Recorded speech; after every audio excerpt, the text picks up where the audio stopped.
Look into the eyes of a Carcharodon, and there is nothing there. No iris, no color, just black, all the way through, like a shark's. Their skin holds a pallor the Lexicanum formally records as a pale, almost deathly pallor, gene seed expression, not environment. Robbie MacNiven's 2017 novel Red Tithe describes them as grey-clad and white-faced, their eyes as black as the outer dark. The Warhammer 40K Fandom wiki adds a specific note about the most ancient among them: liquid black eyes, without iris or sclera. That distinction between the young ones and the old ones is important. Come back to it. The chapter's formal designation in Imperial Armour Volume 9 is Nomad Predation, a category that exists specifically for fleet-based chapters operating without fixed homeworlds on continuous circuit through deep void. No confirmed homeworld until 912.M41, when the Mantis Warriors' former domain of Ootheca was formally granted to them following the Badab War. Before that, 10,000 years of the galactic rim, by Red Tithe's account. 10,000 years of living between engagements in the dark between stars, conducting operations the wider Imperium documents but does not fully understand, surfacing for conflicts and then vanishing again into the nothing. They fight in near total silence. The War of the False Primarchs Index Astartes entry, a forensic analysis of the chapter during a M32 conflict, assembled from tertiary sources because the chapter provided almost none of its own, records their combat as hauntingly quiet, conducted as if the void itself moved with them, and notes that the defenders found this strange and silent foe profoundly unsettling. Loyalist commanders at the Badab War experienced the same effect. Effective, brutal, absolutely silent. When the fighting was done, the Carcharodons departed without ceremony, back into the void, and officers reportedly reviewed their own documentation before writing the after-action reports, checking that what they had witnessed was what they had witnessed. Their teeth are filed. That detail matters because it rules out one potential genetic symptom. The sharp, serrated teeth are a deliberate modification, not a biological expression of their gene seed, and shouldn't be included in any biological audit. It's cultural. The darkness in the eyes, the corpse pallor, the progressive alien detachment, those aren't. Something happens with age. MacNiven's novels depict a chapter internal condition called the blindness, bloodlust that degrades over decades of service into outright madness. Warriors who succumb to the blindness are stripped of all titles and ranks and dispatched alone into the depths of space on missions with no return. No ritual accompanies this. No ceremonial acknowledgement of what the warrior was before the blindness arrived. No chaplain in red and black. Just the stripped insignia, the mission assignment, and the dark. Younger brothers are grim. Older brothers are alien and increasingly taciturn. The oldest ones disappear into the void.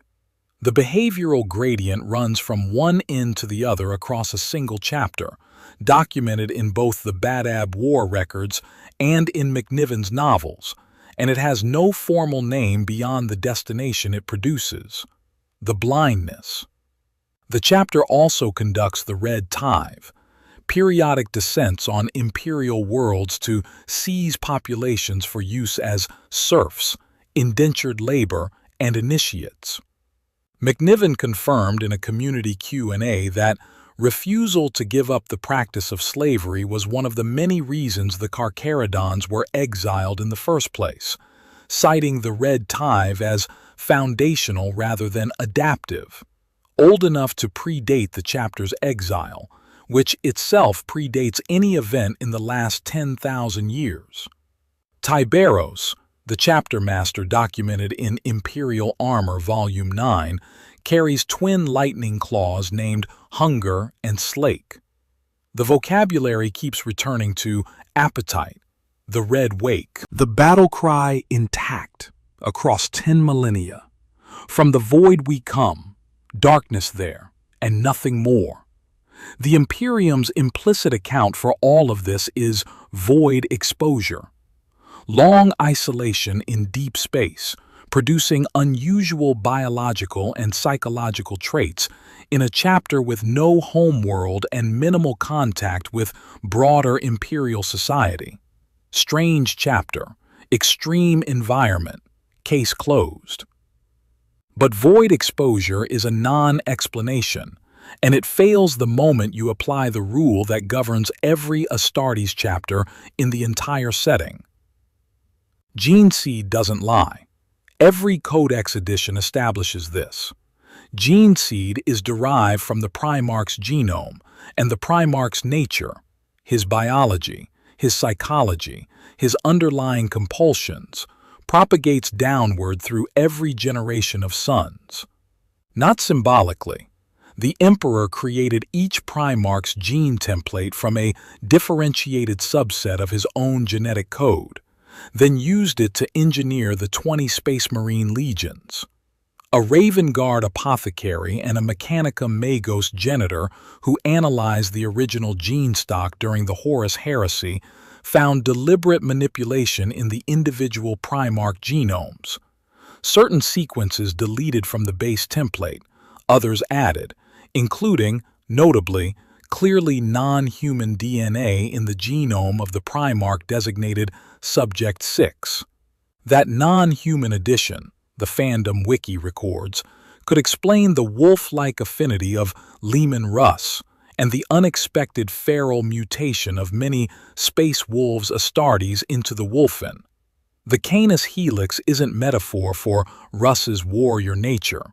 It's canine DNA, encoded into his genome by the Emperor, expressing itself in every subsequent generation. The Lexicanum confirms that gene seed mutations are biological processes. They accumulate in the genetic substrate over time, or they arise from deliberate tampering, or they originate in the Primarch's genome from the moment of creation. What they don't do is arise from sustained environmental exposure. No canonical GW text identifies void dwelling as a mechanism for producing persistent, heritable gene seed changes across generations. The Blood Angels are the most extensively documented case. Their gene seed carries two distinct flaws, the red thirst and the black rage, both traceable to Sanguinius himself.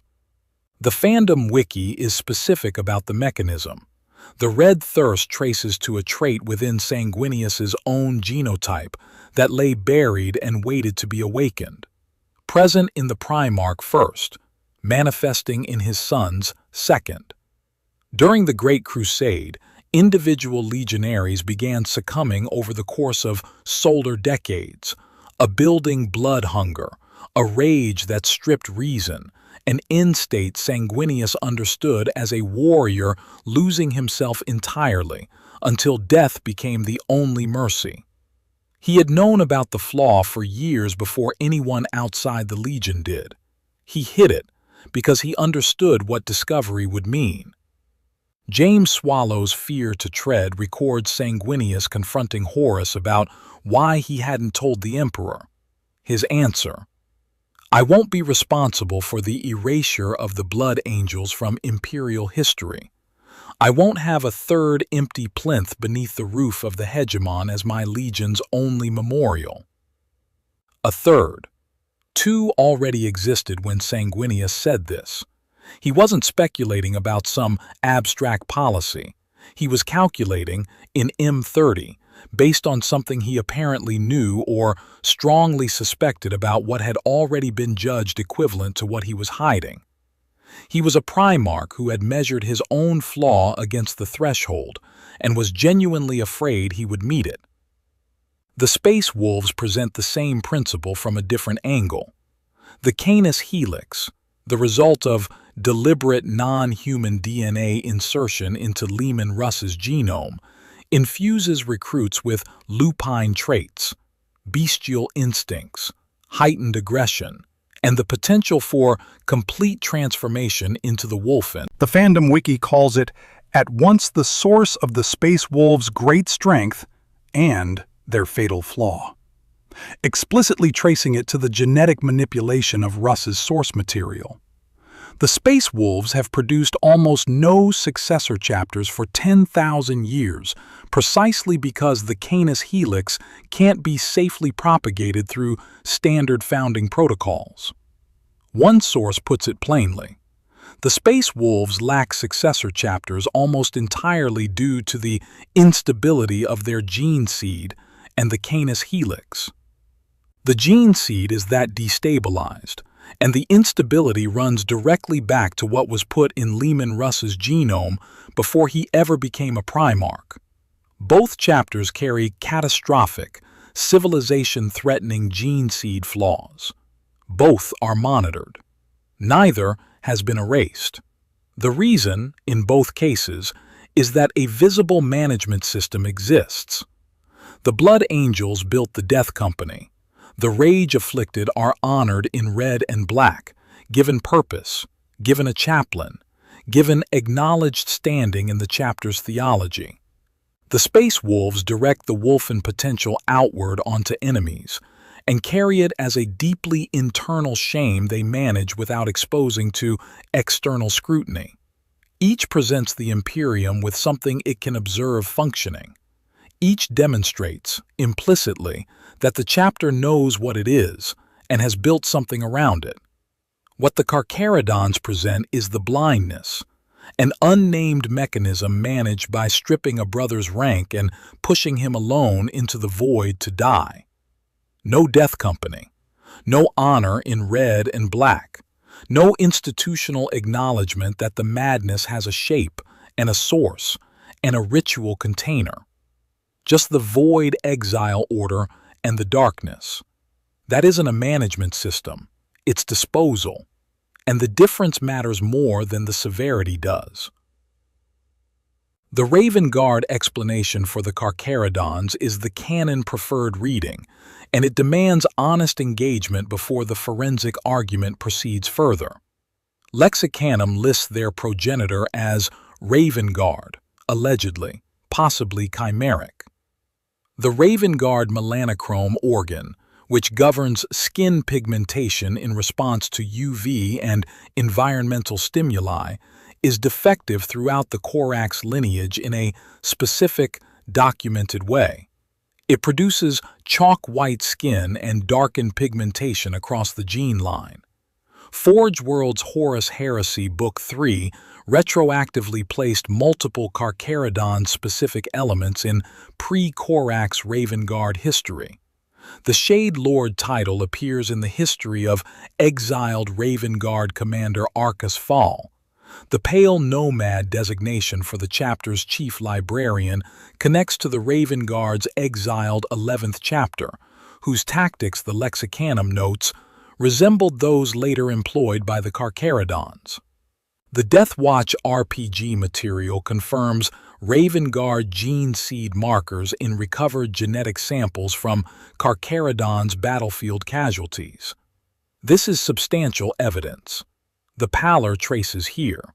The basic dark pigmentation traces here. Except it isn't the whole picture. The Lexicanum's own gene seed entry records what the melanochrome dysfunction can account for. Many of their ranks also exhibit extreme aggression and bloodlust, traits not usually associated with the Raven Guard. Corvus Corax's psychological fingerprint is grief internalized, trauma turned inward. The darkness of a warrior who survived Istvan V, who watched his legion halved on a killing field, who spent the remainder of his life operating from the shadows of what had been done to him. Raven Guard darkness is inward, withdrawn, melancholic. The late Primarch, by all accounts, walked into the Eye of Terror shouting a single word, the last expression of a soul that had been consuming itself for years. His sons carry that specific darkness, the darkness of introspection past its limit. The blindness is categorically different, a consuming hunger, a predatory escalation. An outward appetite that builds across decades of service, intensifying with age, culminating in a state the chapter can only handle by disposal rather than integration. Corax doesn't produce that. The melanochrome dysfunction doesn't produce that. And then there is what happened when the Ashen Claws, Ravengard exiles themselves, the purest available comparative sample, encountered the Carcharodons in MacNiven's Outer Dark. The Ashen Claws called the Space Sharks mongrel, traitor-born, monster. Their chapter master looked at a captured world eater and told the Carcharodon protagonist that the prisoner could even be his brother. The Lexicanum records that the Carcharodon's chief librarian attributed the protagonist's uncharacteristic battle rage to his lineage or heritage, an internal acknowledgement from within the chapter itself that the rage is genetic and isn't standard Ravengard issue. The Ashen Claws don't regard the Carcharodons as relatives. They regard them as something hybridized, something marked by lineages the Ashen Claws find contaminating. MacNiven has kept their exact lineage deliberately ambiguous in his commentary, declining to confirm or deny their connection to any specific lost legion. The novel record hints at Night Lord gene seed absorbed through extended Void campaigns. But Night Lords produce cruelty and terror, not the consuming hunger that the blindness becomes. Their darkness runs towards sadism and the engineering of fear as a tactical instrument, an appetite that grows darker with age, that the chapter can only manage by sending the afflicted alone to die. That isn't Night Lord pathology either. Something is in the Carcharodon's gene seed that neither Ravengard nor Night Lord ancestry explains. Something that produces the aggression the Corax template doesn't generate, that drives the progressive deterioration into consuming madness, that named the chapter master's weapons hunger and slake 10,000 years ago and hasn't named itself since. The template for working backward from a chapter's symptoms to their Primarch's nature is established clearly by the confirmed cases. Sanguinius was beauty and sacrifice, and a hidden blood hunger he suppressed consciously across his entire life. His sons carry the red thirst and the death vision of his final moment. Leman Russ was a warrior who barely contained his bestial nature even in his most disciplined years. His sons carry the Canis Helix and the risk of full lupine transformation. Magnus was psychic mastery pushed past every restraint, with a deep inability to accept limits imposed from outside. His sons burned with sorcerous aptitude until the flames reached Prospero. Corvus Corax was grief internalized and shadow maintained. His sons carry the pallor and the grim withdrawal of a man who survived something he never recovered from. The pattern across every case, the gift and the flaw are the same quality at different intensities. Sanguinius's capacity for magnificent, sacrificial love is the same quality as the red thirst, one directed outward in service, one consuming inward when the direction fails. Russ's ferocity is the same quality as the wolfen. The beast is the ferocity without self-discipline. The flaw is always the gift that lost its container, the Primarch's dominant nature expressed past the point where it remains functional. Working backward from the Carcharodons, a chapter whose oldest warriors develop an intensifying predatory hunger over decades. A chapter that uses the omophagia, the standard Astartes organ for absorbing genetic material through ingestion of organic tissue, in ways that lore breakdowns describe as crossing the line from tactical to compulsive. A chapter that fights in total silence, whose behavioral gradient runs from grim at one end to alien and unspeakable at the other, whose elders aren't honored but disposed of, who have been in the void for 10,000 years carrying a madness they can't name because the name was erased before the chapter was formed. A Primarch whose own nature was the consuming hunger.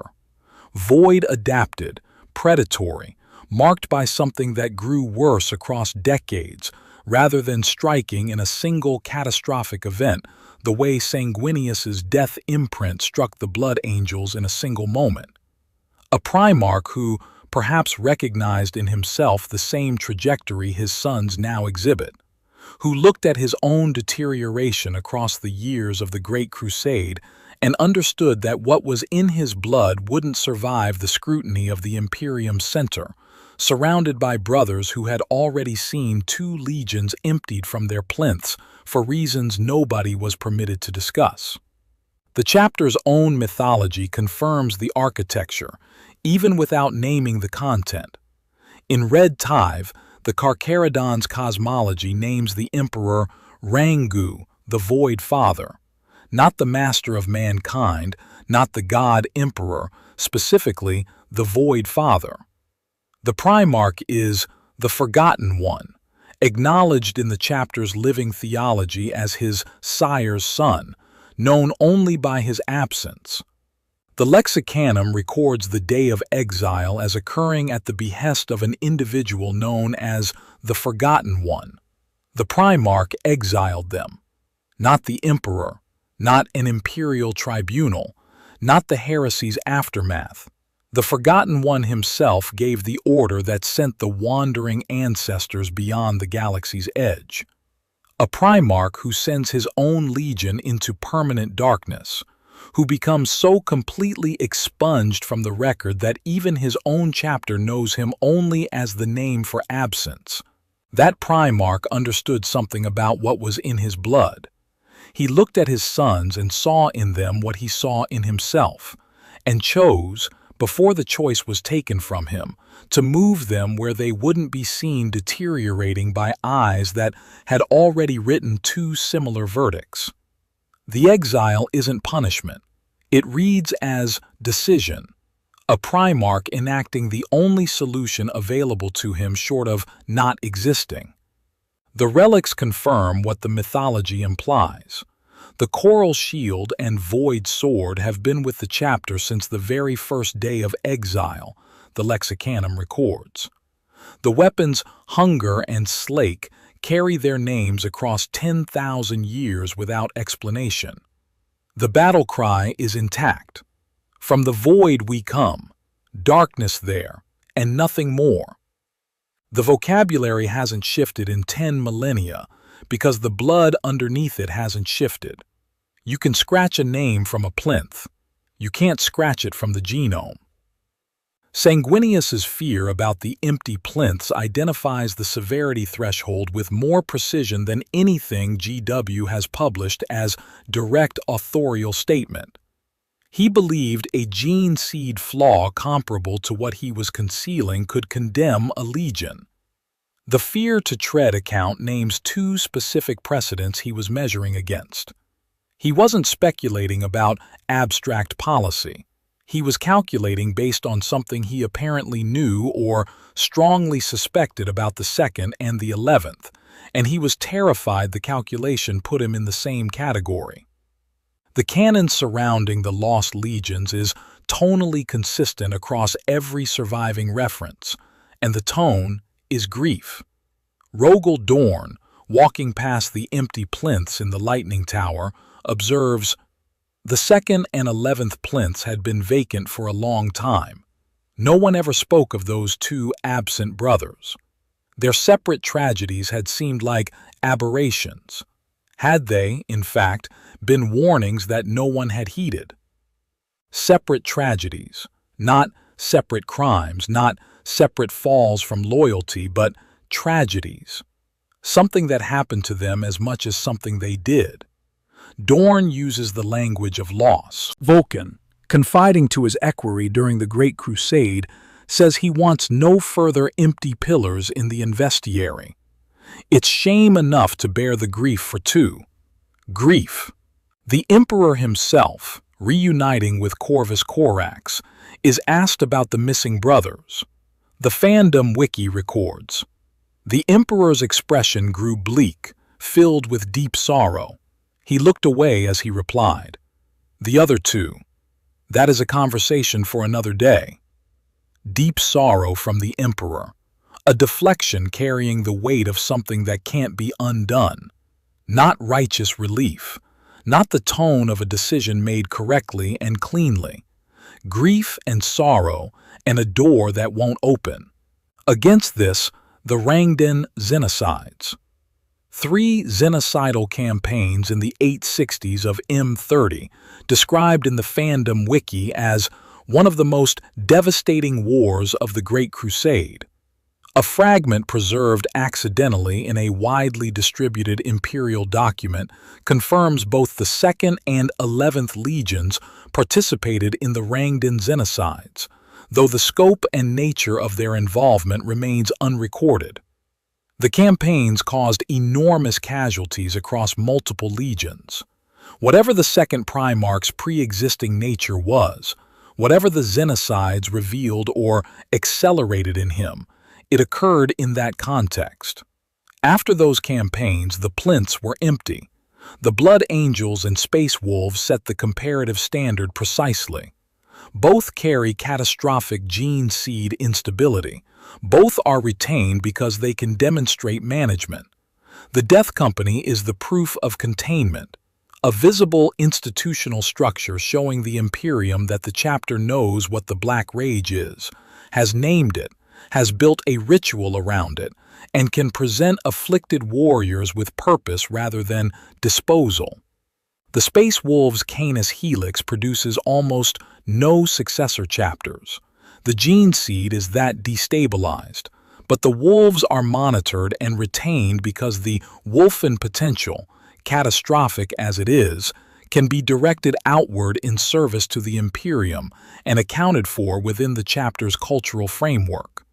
Something past both, a flaw that the standard management frameworks can't accommodate, where disposal of each afflicted warrior as he arrives is the only option available, because the flaw itself has consumed the capacity to build something around it.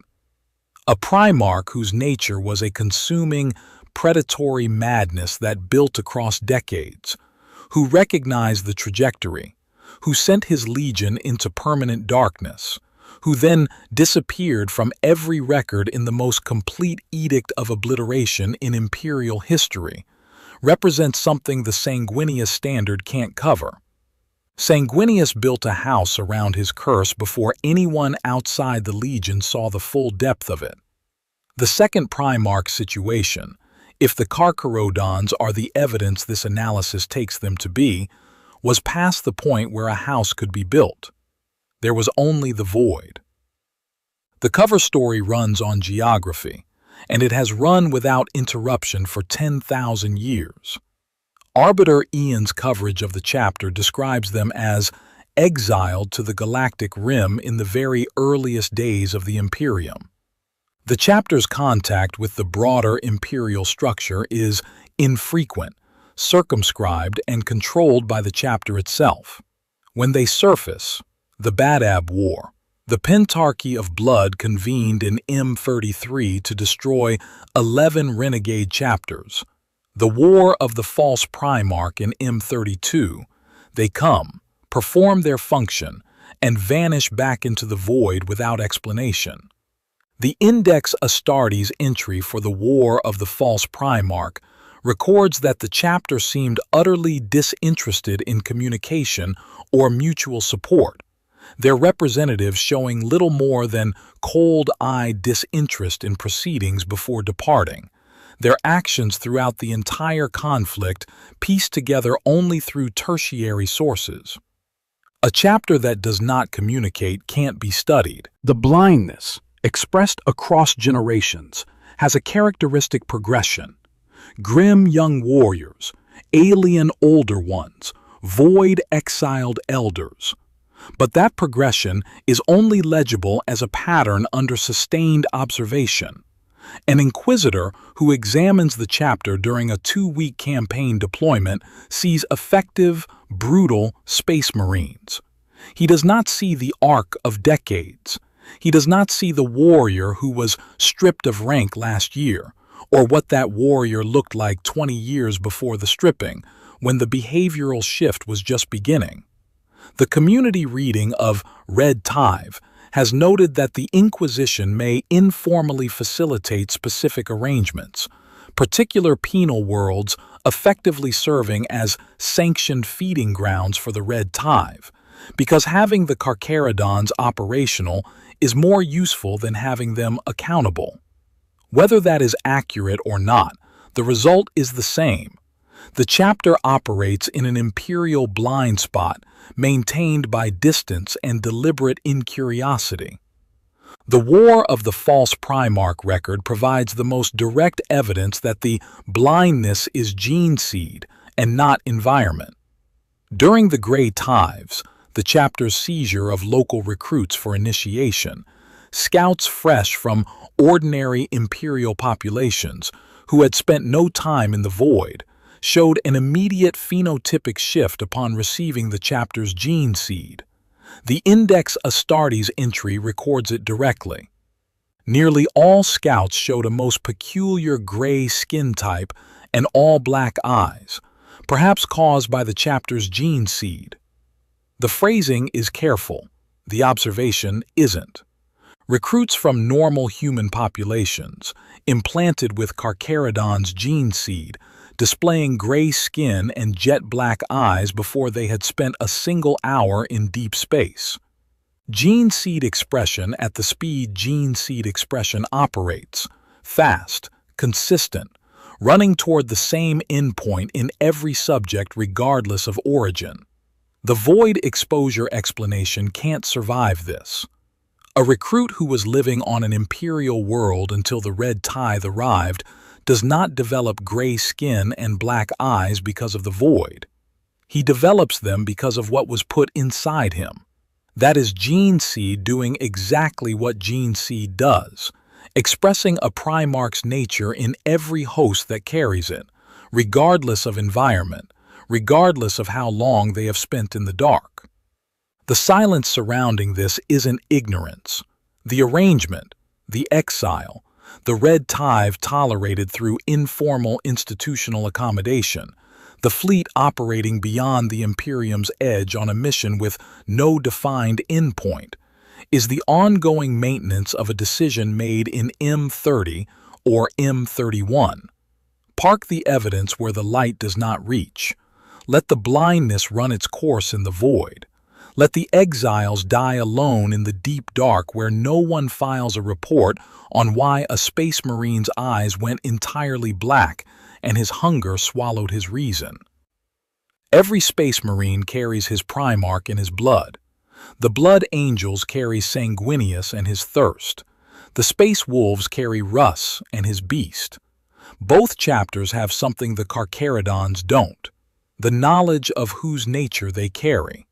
Sanguinius's sons know the red thirst has a father. They named it.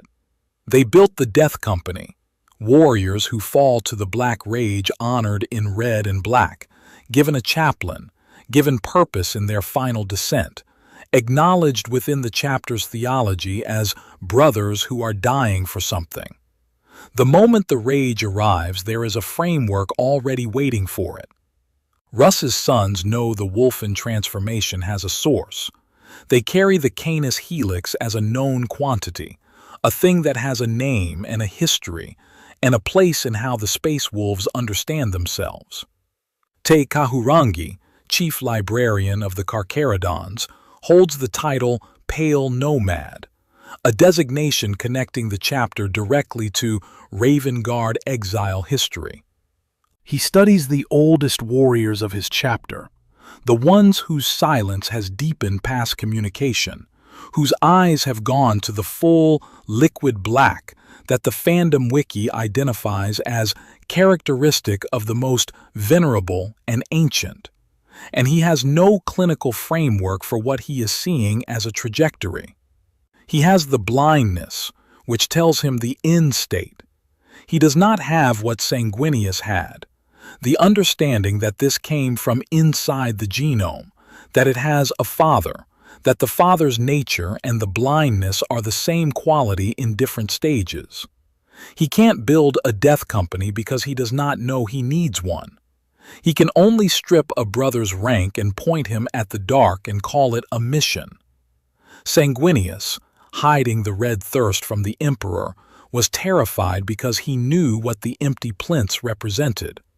The Blood Angels survive because Sanguinius knew his flaw was a flaw, and had years to construct the management apparatus before Imperial scrutiny closed in.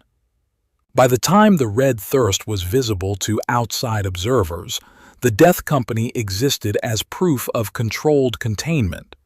There was something to show, a system, a name, an answer to the question, what do you do when it arrives? The second Primarch, if the Carcharodons are indeed what the accumulated evidence suggests they are, had no equivalent answer. A hunger that grows worse with age, a madness that comes for the old ones with the patience of geology, managed only by disposal of each warrior as the madness arrives, that has no institutional form to present. There is no apparatus. There is only the void behind the fleet and the names that don't come up in roll calls anymore, and a word for the thing that took them that means only that the warrior could no longer see clearly, and tells you nothing about what put the darkness in his eyes. The Edict of Obliteration reached every plinth, every archive, every reference and every record the Imperium controlled. It scratched 2 names from every surface the Imperium maintained, and then maintained that scratching for 10,000 years with the most complete and successful act of institutional erasure in Imperial history, a fact the Fandom wiki explicitly acknowledges as the record. But the Edict of Obliteration couldn't reach the gene seed. The genome is the one container the Emperor's censure can't open, the one record the Investiary's scratched plinths can't blank. And so the Carcharodons carry what they carry, the pallor, the black eyes, the hunger, the slow blindness that takes the old ones in the dark, without a name for any of it, without a father to attach it to, without the knowledge that what they are managing in their void exiles isn't the void at all. The Imperium didn't just erase the second Primarch's name. It left his sons to carry the inheritance without the diagnosis, to manage, in the dark, for 10,000 years, a curse they can't name, for a father they can't name, who wrote the curse into their blood before he was made to not exist. A warrior stripped of rank every generation or so, pushed alone into the void to die on the edge of the galaxy, dying for a madness that has been in the genome since the 31st millennium. The Blood Angels have a ritual for it. The Space Wolves have a name for it. The Carcharodons have the void. Every other chapter that carries a curse eventually learned whose curse it was. The Carcharodons have been paying for 10,000 years, in blood and void exiles and warriors eaten by darkness, and they have never once been told whose debt they are settling.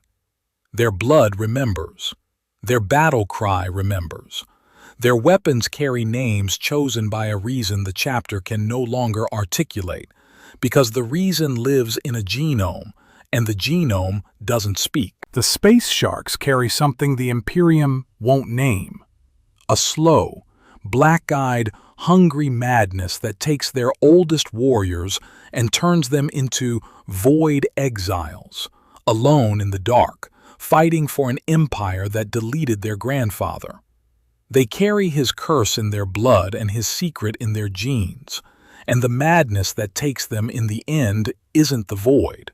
The void is just where it happens, What it is inheritance. And the father they never knew wrote it into the only thing the emperor couldn't delete, their blood. Subscribe for more stories like this.